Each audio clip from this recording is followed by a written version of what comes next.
10 urte bete ditu Eneko Goiak Donostiako alkatetzan, eta zikloa itxita kargua utziko du urriaren 16an. Argi ilunak izan dituen ibilbidea osatu du politikari jeltzaleak.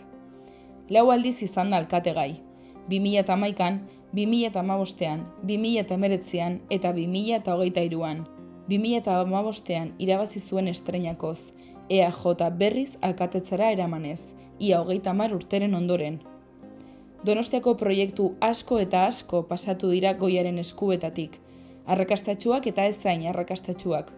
2016ko Europako Kultur Hiriburutza, Donostiako metroa, HTaren geltokia, Loiolako kuartelen operazioa, Irlako ondalea, Urumeako uholdeak saihesteko lanketa, Arte Ederrak eraikinaren afera, Bretxaren eraberritzea, San Bartolomeko auzia, Basque Culinary Centerren 2. egoitza, eskusaitzetako handitzea, eta abar.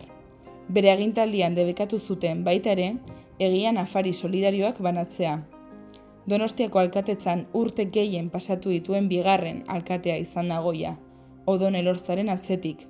Bere argi eta ilunekin, batzuek onerako eta beste batzuek txarrerako gogoratuko dute. Eneko Goiaren ibilbidea errepasatu nahi baduzu, sartu Irutsuloko Hitzaren webgunean.